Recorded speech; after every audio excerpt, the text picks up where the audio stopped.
बिस्मिल्लाहिर्रहमानिर्रहीम। मैं हूं तारिक शहजाद और आज हमने देखना है थर्मो रेगुलेशन इन प्लांट्स के प्लांट में थर्मो रेगुलेशन कैसे होती है, यानी प्लांट बाहर के चेंज होते हुए टेम्परेचर को कैसे फेस करते हैं और उनमें क्या एडाप्टेशंस होती हैं। सबसे पहली बात तो ये है कि प्लांट दो तरह के टेम्परेचर को फेस करते हैं। अगर बाहर का टेम्परेचर लो है तो प्लांट का रिस्पॉन्स क्या होगा, और अगर बाहर का टेम्परेचर हाई है तो फिर प्लांट का रिस्पॉन्स क्या होगा। इन दो सिचुएशंस को हमने देखना है। कोशिश करें इसको सॉल्व इस वे में करें कि देखने वाले के लिए आसानी पैदा हो। छोटे छोटे टॉपिक्स बना लें, छोटी छोटी हेडिंग्स बना लें ताकि वो सारी चीज़ें क्लियर नज़र आएँ। जी, तो हम इसे देखते हैं कि thermo regulation in plant face two situation, यानी प्लांट को दो सिचुएशंस का सामना होता है। एक तो ये कि अगर बाहर का टेम्परेचर बढ़ रहा है तो प्लांट में क्या एडाप्टेशन होगी। नंबर टू, अगर बाहर का टेम्परेचर डाउन हो रहा है तो फिर प्लांट में क्या एडाप्टेशन होगी। तो हाई टेम्परेचर में प्लांट का रिस्पॉन्स क्या होता है, number one, and number to low temperature में प्लांट का रिस्पॉन्स क्या होता है। इन दो चीज़ों को डील करना है थर्मो रेगुलेशन इन प्लांट्स में, और ये लॉन्ग क्वेश्चन के तौर पर आता है। इसमें एक शॉर्ट क्वेश्चन बनता है, वो हम आगे देख लेंगे कौन सा है। वो हीट शॉक प्रोटीन का फंक्शन है। तो सबसे पहले हाई टेम्परेचर के प्लांट हाई टेम्परेचर को कैसे फेस करते हैं। सबसे पहले तो हमने ये बताना है कि हाई टेम्परेचर का साइड इफ़ेक्ट प्लांट पे है क्या। व्हेन सराउंडिंग टेम्परेचर इंक्रीज, के जब बाहर का टेम्परेचर बढ़ता है, it has following side effects, यानी यहाँ आप इफ साइड इफ़ेक्ट का टाइटल बनाएंगे या सिर्फ इफ़ेक्ट्स का टाइटल बनाएंगे कि अगर बाहर का टेम्परेचर बढ़ रहा है तो वो प्लांट पे साइड इफ़ेक्ट क्या डालता है या बैड इफ़ेक्ट क्या डालता है। तो इसके साइड इफ़ेक्ट में ये है कि इट डी नेचर एंजाइम, यानी ये एंजाइम की किलिंग का बायस बनता है, एंजाइम को डी नेचर करता है, एंजाइम की डेथ का बायस बनता है। अगर एंजाइम डी नेचर हो जाएगा तो मेटाबॉलिज्म डैमेज हो गया, मेटाबॉलिज्म डैमेज हो गया तो ये डेथ ऑफ प्लांट है। यानी ये एक सीक्वेंस के साथ चलेगा। अगर टेम्परेचर बढ़ रहा है तो बढ़ता हुआ टेम्परेचर एंजाइम को डीनेचर करेगा, और अगर एंजाइम डीनेचर होता है तो उसका रिस्पांस क्या होगा कि मेटाबॉलिज्म स्टॉप हो जाएगा, डिस्टर्ब हो जाएगा, डैमेज हो जाएगा। अगर मेटाबॉलिज्म डिस्टर्ब हो गया तो वो उस प्लांट के सेल की डेथ का बायस बनेगा, और इस तरह प्लांट के बाकी सेल्स भी अफेक्टिव होंगे जो प्लांट की डेथ का बायस बनेगा। यहाँ आप इफ़ेक्ट का टाइटल बना के ये इसके इफ़ेक्ट्स को राइट करेंगे। फिर इस सिचुएशन को ओवरकम करने के लिए या कंट्रोल करने के लिए प्लांट के पास एडॉप्टेशंस क्या होती है कि अगर टेम्परेचर बढ़ रहा है तो प्लांट अपना टेम्परेचर मेंटेन कैसे रखता है। दो एडॉप्टेशंस हैं इसमें, एक है इवेपोरेशन, दूसरे नंबर पर है हीट शॉक प्रोटीन सिंथेसिस। दो काम प्लांट करता है। इवेपोरेशन के ज़रिए वो बढ़ते हुए टेम्परेचर को कम करने की कोशिश करता है, और दूसरे नंबर पर वो हीट शॉक प्रोटीन बनाता है और इसका अपना फंक्शन होता है। सबसे पहले इवेपोरेशन या ट्रांसपायरेशन क्या फंक्शन परफॉर्म करती है। इवेपोरेशन काज कूलिंग इफेक्ट, यानी इवेपोरेशन अगर प्लांट की बॉडी से ट्रांसपायरेशन का प्रोसेस होगा, वाटर वेपर्स की फॉर्म में निकलेंगे तो वो बाकी के टेम्परेचर को डाउन करेंगे, तो इसलिए इवेपोरेटिव कूलिंग इफेक्ट होता है। तो इवेपोरेशन कूलिंग प्रोड्यूस करेगी। लेकिन जब टेम्परेचर ज़्यादा हो जाए, जिसमें गर्मी में आमतौर पर होता है डे हॉट हो जाए, टेम्परेचर ज़्यादा हो और इन्वायरमेंट भी ड्राई हो जाए, ऐसी सिचुएशन में ट्रांसपायरेशन का रेट बहुत ज़्यादा हो जाता है, जिसकी वजह से प्लांट में डिहाइड्रेशन हो सकती है, फिर और कॉम्प्लिकेशंस पैदा होती हैं। इसीलिए अब प्लांट में ये अडॉप्टेशन होती है कि अगर टेम्परेचर और ज़्यादा हाई होता है तो फिर प्लांट अपने स्टोमेटा को क्लोज कर लेते हैं। When plant close their stomata it means that transpiration will stop, तो ट्रांसपायरेशन रुक जाती है। जब ट्रांसपायरेशन रुक जाती है, अब ये मैकेनिज्म तो फर्दर प्रोसीड्स नहीं होता। तो ये इवेपोरेशंस की बात हो गई कि evaporation cause cooling effect, but hot and dry condition में prevent water loss, stomata close हो जाते हैं, नो ट्रांसपायरेशन, इवेपोरेशन की बात पूरी हो गई। नंबर टू है हीट शॉक प्रोटीन। अब क्या होगा कि वो मैकेनिज्म फर्दर नहीं प्रोसीड हो सकता, नहीं कंट्रोल कर सकता। उसके बाद नेक्स्ट प्रोसेस क्या है कि कुछ प्लांट के अडॉप्टेशन है कि जो 40 सेल्सियस या उसके अबव वाले टेम्परेचर के इन्वायरमेंट में रहते हैं, उनकी ऐसी अडॉप्टेशन होती है कि उनके सेल एक प्रोटीन प्रोड्यूस करते हैं। उस प्रोटीन को हम हीट शॉक प्रोटीन का नाम देते हैं, और वो हीट शॉक प्रोटीन ये फंक्शन परफॉर्म करती है कि वो एंजाइम्स के साथ एम्ब्रेस हो जाती है, मीन एंजाइम के साथ अटैच हो जाती है। और जब वो एंजाइम के साथ अटैच होती है तो फिर वो एंजाइम्स को डीनेचर होने से बचाती है। यानी हीट शॉक प्रोटीन का फंक्शन ये है, वो एंजाइम्स के साथ जुड़ जाएगी। अगर टेम्परेचर ज़्यादा भी होता है तो वो एंजाइम को डीनेचर होने से बचाएगी, और अगर एंजाइम डीनेचर नहीं होते it means that they will keep on performing their function, वो अपना फंक्शन जारी रखेंगे। अब मेटाबॉलिज्म नहीं रुकेगा, मेटाबॉलिज्म नहीं रुकेगा तो प्लांट के सेल की डेथ नहीं होती, वो अपना नॉर्मल फंक्शन परफॉर्म करता रहता है। फंक्शन अफेक्ट तो होगा, रेट तो अफेक्ट होगा, बट उनका फंक्शन कैरी ऑन रहता है, चलता रहता है। तो ये हीट शॉक प्रोटीन है। Heat shock protein plant facing 40 Celsius और अबव टेम्परेचर सिंथेसाइज करते हैं हीट शॉक प्रोटीन को।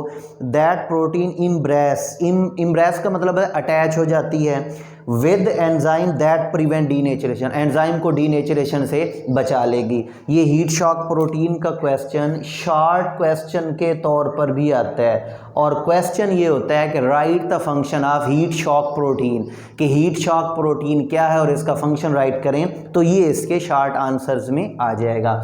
अब एक बात आपने पूरी की है, अगर हाई टेम्परेचर होगा, दोबारा सुने, सबसे पहले आपने बताना है उसका प्लांट की बॉडी पे अफेक्ट क्या होगा, फिर आपने बताना है प्लांट में उसको डील करने की अडॉप्टेशंस क्या हैं, फिर आपने 2 हेडिंग बनानी है, 2 तरह की अडॉप्टेशंस होनी है और दोनों को राइट करेंगे। एक हिस्सा मुकम्मल हो गया हाई टेम्परेचर वाला। अब हम दूसरे को देखते हैं। दूसरा है लो टेम्परेचर का क्या इफेक्ट होता है। अगर टेम्परेचर लो होगा, हाई आपने पढ़ लिया है, अगर टेम्परेचर कम होगा तो उसका अफेक्ट क्या होता है, वो 2 चीज़ों पे अफेक्ट करता है। प्लांट की सेल मेम्ब्रेन पे भी अफेक्ट करेगा, प्लांट के प्रोटोप्लाज्म पे भी अफेक्ट करेगा, इन दोनों चीज़ों पे अफेक्ट करता है। अब कि कौन कौन सा अफेक्ट होता है वो हम देख लेते हैं। सबसे पहले उसी तरह आप हेडिंग बनाएंगे अफेक्ट की। अफेक्ट इसका सेल मेम्ब्रेन पे होता है और प्रोटोप्लाज्म पे होता है। पहले हम देखेंगे, पॉइंट बना लेते हैं। पहला पॉइंट होगा सेल मेम्ब्रेन का और दूसरा पॉइंट होगा ऑन प्रोटोप्लाज्म का, यानी ये 2 तरह के इसके अफेक्ट हो गए, इनको हमने देखना है। अब सबसे जो पहला अफेक्ट है वो है सेल मेम्ब्रेन पे क्या होता है। सेल मेम्ब्रेन पे फिर 2 तरह का अफेक्ट है, ये भी आपने अलग अलग करके मार्कर के साथ या लिखते हुए नीचे मार्कर से लाइन लगा दें ताकि ये प्रोमिनेंट हो जाए। तो सेल मेम्ब्रेन पे इस पे 2 तरह के इफेक्ट होते हैं। Fluidity of cell membrane. Fluidity of cell membrane का मतलब होता है कि सेल मेम्ब्रेन के अक्रॉस जो मॉलिक्यूल का ट्रैफिक है, ट्रांसपोर्ट है मॉलिक्यूल की सल्यूट के अक्रॉस द सेल मेम्ब्रेन या टू द सेल मेम्ब्रेन, उसे हम फ्लूइडिटी का नाम देते हैं कि fluidity of cell membrane affected होती है। दूसरे नंबर पर मेम्ब्रेन प्रोटीन का स्ट्रक्चर भी डिस्टर्ब होता है, यानी दोनों चीज़ें अफेक्ट होती हैं, फ्लूइडिटी भी अफेक्ट होगी और जो प्रोटीन टेक्सचर है प्लाज्मा मेम्ब्रेन के अंदर या सेल मेम्ब्रेन के अंदर वो भी इससे अफेक्ट होता है। अब कैसे अफेक्ट होता है, इससे बनते हैं क्रिस्टल्स, यानी अगर टेम्परेचर डाउन होगा तो उसमें वाटर के क्रिस्टल्स बनते हैं। वो क्रिस्टल्स लिपिड ऑफ मेम्ब्रेन को लॉक्ड कर देते हैं, यानी मेम्ब्रेन के अंदर जो लिपिड मटेरियल होता है वो लॉक्ड हो जाता है, ब्लॉक हो जाता है, वो अपना नॉर्मल फंक्शन परफॉर्म नहीं कर सकता, जिसकी वजह से ट्रांसपोर्ट ऑफ सल्यूट अफेक्टेड होती है, यानी फ्लूइडिटी ऑफ सेल। इस पूरी बात का मतलब है fluidity of cell membrane affected होती है, नंबर 1। और नंबर 2 इसका सिर्फ यही लिखा हुआ है स्ट्रक्चर ऑफ मेम्ब्रेन भी अफेक्टेड होता है, यानी इससे 2 काम होंगे कि अगर सेल मेम्ब्रेन में क्रिस्टल्स फॉर्मेशन हो जाती है तो एक तो ये मेम्ब्रेन के लिपिड्स मॉलिक्यूल्स को लॉक कर देंगे और दूसरे नंबर पर प्रोटीन स्ट्रक्चर भी अफेक्टेड होगा। तो ये दोनों चीज़ें इससे अफेक्टेड होती हैं। इसके साथ लिख दें structure of membrane protein also affected, इधर प्रोटीन आएगा, ये भी अफेक्टेड होता है। उसके बाद अब ये एक बात मुकम्मल हो गई कि सेल मेम्ब्रेन पे इसका क्या इफेक्ट होता है। अब प्लांट में अडॉप्टेशंस क्या होती हैं कि अब इस चीज़ को प्लांट ने ओवरकम कैसे करना है। उनमें अडॉप्टेशन ये होती है increase the proportion of unsaturated fatty acid. हमें पता है अनसैचुरेटेड फैटी एसिड जितना टेम्परेचर डाउन हो जाए वो क्रिस्टल फॉर्मेशन में इन्वॉल्व नहीं होते। अगर ये अनसैचुरेटेड फैटी एसिड की मिकदार को बढ़ा देंगे तो अनसैचुरेटेड फैटी एसिड की मिकदार के बढ़ने की वजह से अगर टेम्परेचर डाउन भी हो जाएगा तो क्रिस्टल फॉर्मेशन नहीं होगी। अगर क्रिस्टल फॉर्मेशन नहीं होगी तो नॉर्मल ट्रैफिक ऑफ मॉलिक्यूल चलती रहेगी। Increase proportion of unsaturated fatty acid prevent crystal formation. और ये ऐसे होता है कि प्लांट में जो बॉडी टेम्परेचर होता है प्लांट का अचानक भी हो सकता है या ग्रेजुअल भी हो सकता है। अगर ग्रेजुअली होता है तो प्लांट को इतना टाइम मिल जाता है कि वो अनसैचुरेटेड फैटी एसिड्स को सिंथेसाइज कर लेते हैं, और अगर सडन टेम्परेचर चेंज हुआ है तो ये प्लांट के लिए भी डिजास्टर्स होता है या डैमेज का बायस बनता है। ये अडॉप्टेशन होगी। अब आपकी एक बात मुकम्मल होगी, पूरी होगी कि प्लांट में कंट्रोल करने का मैकेनिज्म क्या है, वो भी मुकम्मल हो गया। अब आप दूसरी हेडिंग देंगे, एक आपने कहा था सेल मेम्ब्रेन पे अफेक्ट करता है, दूसरा हमने क्या प्रोटोप्लाज्म पे अफेक्ट करता है। प्रोटोप्लाज्म किसे कहते हैं, प्रोटोप्लाज्म, प्रोटोप्लास्ट और साइटोप्लास्ट, इन तीनों चीज़ों में डिफरेंस की अलग भी वीडियो बनी हुई है, आप उसमें देख सकते हैं। इधर भी मैं आपको बता देता हूँ। प्रोटोप्लाज्म कहते हैं सेल मेम्ब्रेन के अंदर, सेल मेम्ब्रेन के अंदर जितने सेल ऑर्गेनल्स हैं साइटोप्लाज्म समेत, यानी साइटोप्लाज्म प्लस न्यूक्लियस, ये टोटल मटेरियल कहलाता है प्रोटोप्लाज्म। तो प्रोटोप्लाज्म में इसका इफेक्ट ये होता है कि आइस के क्रिस्टल्स बनते हैं। अब उन क्रिस्टल्स की दो बातें हैं, अगर वो क्रिस्टल सिर्फ सेल मेम्ब्रेन तक लिमिटेड रहेंगे तो वो नॉट अफेक्ट बैडली, उनका कोई ज़्यादा बुरा असर नहीं होता या वो ज़्यादा डिजास्टर्स का बायस नहीं बनते अगर वो सेल मेम्ब्रेन सेल वॉल तक लिमिटेड रहते हैं। लेकिन अगर वो क्रिस्टल प्रोटोप्लाज्म के अंदर बनते हैं तो वो सेल ऑर्गेनल्स को पंक्चर करने का बायस बनते हैं, किल करने का बायस बनते हैं, डैमेज करने का बायस बनते हैं। अगर सेल ऑर्गेनल डैमेज हो गए तो इसका मतलब है सेल सर्वाइव नहीं कर सकता। अगर सेल सर्वाइव नहीं कर सकता तो सेल की डेथ, प्लांट की डेथ हो जाएगी। तो cause ice crystal formation if crystal remain confinement. Confinement का मतलब होता है महदूद, इसमें उर्दू में मैं लिख देता हूं महदूद, कि अगर क्रिस्टल महदूद रहते हैं सेल वाल तक, नॉट अफेक्ट बैडली, ये ज़्यादा बुरे तरीके से या ज़्यादा डिजास्टर्स का बायस नहीं बनते। इफ क्रिस्टल इन प्रोटोप्लाज्म, अगर क्रिस्टल्स बने प्रोटोप्लाज्म में फिर क्या होगा, कैन परफोरेट, परफोरेट का मतलब है ये सुराख पैदा कर देंगे, सुराख पैदा कर देंगे।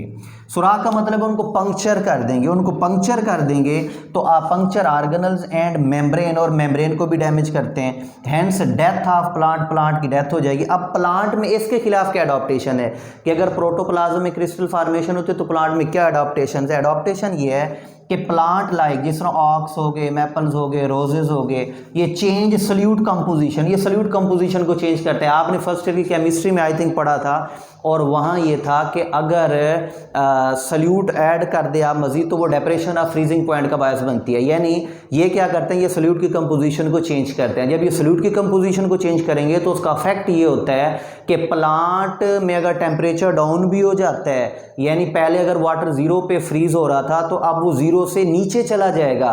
यानी अगर टेम्परेचर ज़ीरो होता है तो वो सुपर कूल तो हो जाएगा लेकिन वो क्रिस्टल नहीं बनाएगा। तो ये प्लांट को इसका एडवांटेज हो जाता है। तो अडॉप्टेशन ये कि प्लांट लाइक ऑक्स, मैपल, रोज ये सल्यूट कंपोजिशन को चेंज करते हैं जिसकी वजह से साइटोसोल तो सुपर कूल हो जाता है। साइटोसोल किसे कहते हैं, soluble part of cytoplasm is called cytosol. तो साइटोसोल सुपर कूल तो हो जाता है लेकिन क्रिस्टल फॉर्मेशन नहीं होती। अगर क्रिस्टल फॉर्मेशन नहीं होगी तो उसकी वजह से प्लांट अफेक्टेड नहीं होंगे। ये आपके टोटल इस टॉपिक के बारे में था। कोशिश करें इसमें सिर्फ एक शॉर्ट क्वेश्चन बनता है और वो शॉर्ट क्वेश्चन है हीट शॉक प्रोटीन और उसका फंक्शन। लेकिन एहतियाती तदाबीर के तौर पर आप इन सब को शॉर्ट क्वेश्चंस के तौर पर करेंगे कि लो टेम्परेचर हो तो प्लांट उसको कैसे डील करते हैं, एक शॉर्ट क्वेश्चन ये है। और अगर हाई टेम्परेचर हो तो प्लांट उसको कैसे डील करते हैं, दूसरा शॉर्ट क्वेश्चन ये है। और तीसरे नंबर पर MCQs है कि प्लांट की कैटेगरी दी हुई होती है और वो आपसे पूछता है कि बताओ ये प्लांट किस कैटेगरी से बिलोंग करते हैं तो और ये डील कैसे करते हैं। तो इनके डील करने का तरीका ये प्लांट अपने अंदर साइटोसोल को सुपर कूल तो होने देते हैं लेकिन वो चेंज करते हैं सल्यूट की कंपोजिशन ताकि सुपर कूल तो हो जाएं लेकिन उनमें आइस क्रिस्टल फॉर्मेशन ना हो। ये था टोटल आपके इस टॉपिक के बारे में और ये लॉन्ग क्वेश्चन के तौर पर आता है। कोशिश करें इसको बेहतरीन तरीके से रिप्रेजेंट करें जैसे मैंने आपको बताया है। अगर आपके प्रेजेंट करने का स्टाइल अच्छा होगा तो ये आपके पूरे नंबर आने का ज़ामिन है। अल्लाह हाफिज़।